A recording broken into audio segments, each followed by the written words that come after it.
The Science of Breathing. This is an article written in Yoga Journal, December 8th, 2021, by Jessica Levine.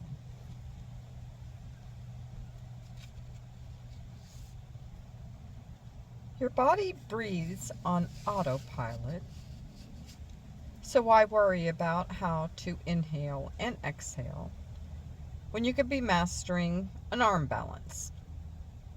For one thing, breath control, or pranayama, is the fourth of Patanjali's 8 limbs of yoga. For another, scientific research is showing that mindful breathing, paying attention to your breath, and learning how to manipulate it is one of the most effective ways to lower everyday stress levels and improve a variety of health factors, ranging from mood to metabolism. Pranayama is at once a physical health practice, mental health practice, and meditation. It is not just breath training, it's mind training that uses the breath as a vehicle, says Roger Cole, PhD, an Iyengar yoga teacher and physiology researcher in Del Mar, California. Pranayama makes your entire life better. Despite the inherently automatic nature of breathing, most people have a lot to learn and improve upon when it comes to the most basic of our physiological functions.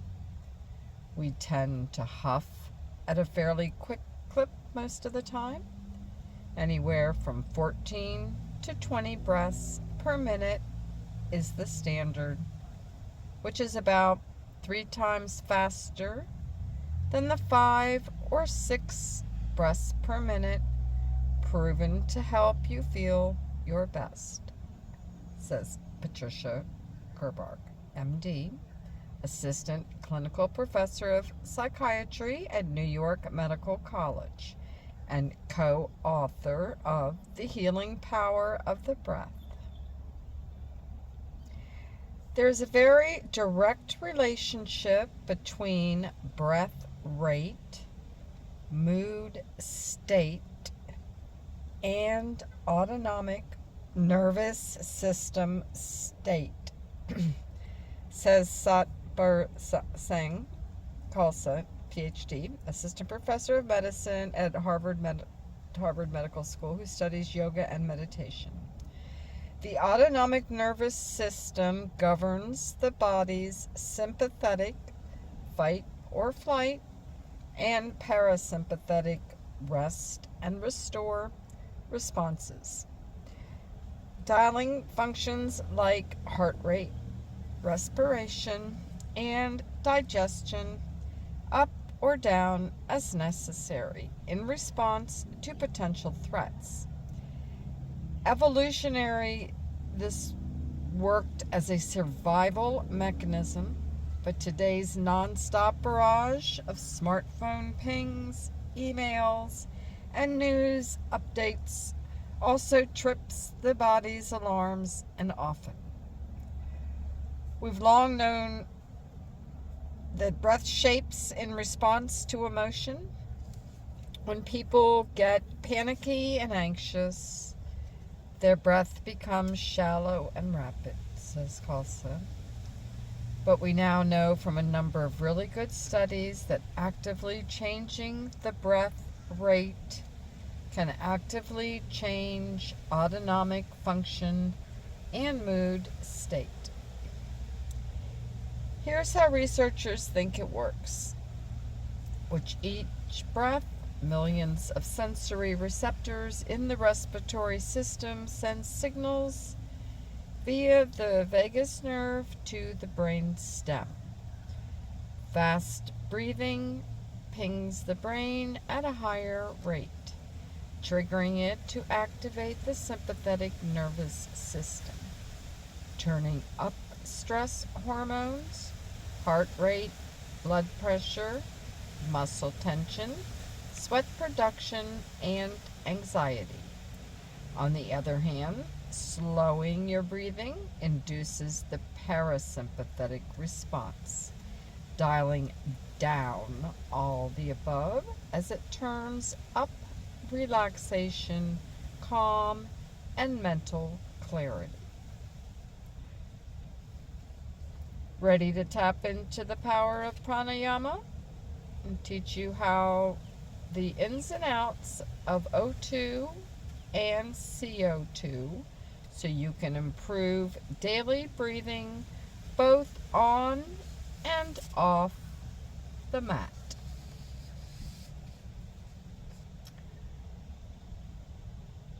The anatomy of a breath. On an inhale, as you breathe in, the diaphragm, the dome-shaped muscle that primarily powers the breath, contracts, lowering and flattening. This increases the volume of the thorax, chest cavity enclosed by the rib cage, which not only makes room for the air coming into the lungs, but also changes the atmospheric pressure inside the lungs, pulling air in. That air travels through your nostrils and into your nasal cavities, down through your pharynx, throat, and larynx voice box, and into your trachea windpipe. Next, it gets routed through the bronchi, passages leading to the lungs, and bronchioles, passageways less than 1 meter in diameter, and into the lungs. Once in the lungs, the air reaches the alveoli, small air sacs, which serve as the marketplace for gas exchange. Oxygen, O2, the food your cells need to produce energy, is traded for carbon dioxide, CO2, the waste product by energy production in cells, into and out of the bloodstream. Simultaneously, as you inhale, your heart rate speeds up, thanks to a message sent by stretch receptors within the alveoli to the brain stem, controlling heart rate, and the vagus nerve commands autonomic function, increasing blood flow through arteries, tubes that carry blood away from the heart to the lungs, so more blood can be oxygenated. From the alveoli, O2 molecules move into capillaries, thin-walled blood vessels, and attach to red blood cells, which start making their way through the pulmonary veins, vessels that carry oxygenated blood to the heart, to the left atrium, or chamber of the heart. Next, blood moves into the heart's left ventricle, which then contracts or beats. The contraction pumps oxygen-rich blood through every single cell in the body via the network of arteries and capillaries. On an exhale, inside cells, mitochondria, the energy production centers, use oxygen to burn sugars, fats, and proteins for energy. And CO2 is a byproduct of this process. CO2 is a biochemical waste You don't need it, so your body starts the process of shuttling it out. CO2 travels through cell walls into the capillaries and then veins that carry CO2-rich blood to the right atrium and right ventricle of the heart. Next, the right ventricle contracts, pushing the CO2-rich blood out of the heart through the pulmonic valve into the pulmonary artery and back toward the lungs. As the blood enters the alveoli, the CO2 leaves the bloodstream and passes into the lungs. The diaphragm relaxes, decreasing the volume of and pressure in the thorax, and initiating an exhalation. Meanwhile, the heart rate slows down, decreasing blood flow to the lungs and discouraging gas exchange, while the lungs are still full of CO2-heavy air. The pressure change in the lungs forces the air and CO2 waste back up and out of the lungs, into the trachea, through the larynx, pharynx, and nasal cavities to be exhaled through the nostrils. A driving force. Getting rid of carbon dioxide, not bringing in oxygen, is the main stimulus that drives us to breathe under most circumstances, Cole says. In other words, your body's drive to boot what it doesn't need is greater than its drive to acquire what it does.